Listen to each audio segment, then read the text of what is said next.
नमस्कार दोस्तों, मैं अंकुर उपाध्याय स्वागत करता हूं आप सभी का आपके अपने YouTube channel share market analysis में।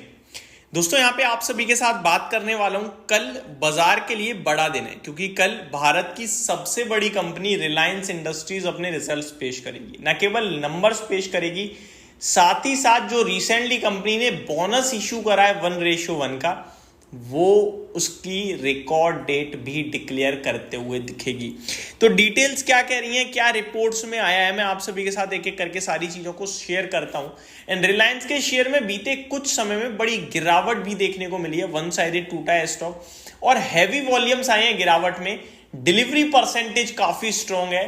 तो ये एक तरीके से इंडिकेशंस आ रहे हैं कि मे बी गिरावट में बड़े इन्वेस्टर्स के द्वारा रिलायंस खरीदा जा रहा है, डिलीवरी ली जा रही है। और बोनस से पहले रिलायंस में इतने अच्छे एक्शन का होना अपने आप में बड़ा पॉजिटिव साइन है। एक एक करके चीजों को डिस्कस करते हैं। Reliance 1:1 bonus issue, Q2 preview and stock strategy, what you need to know. क्या जानना चाहिए हम सभी को, चलिए देखते हैं। While the oil to chemical segment में see a decline due to weaker refining margins, consumer facing businesses such as retail and Jio are forecast to perform well. तो ऑयल टू केमिकल हल्का वीक रह सकता है, लेकिन जियो टू रिटेल बेहतरीन रह सकता है। Reliance industries limited has approved a bonus share of 1:1, granting shareholders and additionally fully paid up equity share for each ₹10 share they hold. They will be the largest bonus share offering in the India's stock market. The exact record date for the issue is yet to be confirmed. The record date is expected to be finalized on the October 14 during a board meeting, which will also address Reliance unaudited financial result for the quarter and half year ending September 30। तो कल कहीं ना कहीं इसकी record date आ सकती है bonus की, और quarterly numbers plus first half में कैसा रहा है काम का जिस वित्तीय वर्ष के, ये सारी चीज कंपनी आपके साथ शेयर करते हुए दिख सकती है। The bonus issue coinciding with the festive season has been described as an early Diwali gift to the company shareholder. तो बोनस की जो रिकॉर्ड डेट है वो हो सकता है कि दिवाली गिफ्ट के रूप में देखा जाए एक तरीके से। In term of financial performance, Reliance second quarter earnings for FY25 are expected to show mixed outlook, while the oil to chemical segment may see a decline due to weaker refining margins. Consumer facing businesses such as retail and Jio are forecast to perform well. Reliance retail segment is forecasted to grow steadily with its EBITDA likely to increase by 7% year-on-year basis. Jio is expected to deliver solid growth driven by recent tariff hikes. EBITDA projected to rise 12% annual basis. तो जियो की growth में 12% की बढ़त आ सकती है साल दर साल, वहीं रिटेल की बिजनेस में 7% की बढ़त आ सकती है ईयर ऑन ईयर बेसिस पे। As the company moves towards a more diversified future, investor will be closely watching key developments including progress on the 75,000 crore investment in the new energy business and retail expansion and shift in telecom pricing। तो ये सारी चीजें भी बाजार बड़े closely watch करेगा। यहाँ पे कुछ नंबर्स भी शेयर करे गए जो मैं आपके साथ शेयर करता हूँ। ब्रोकरेज की क्या व्यू है देखते हैं।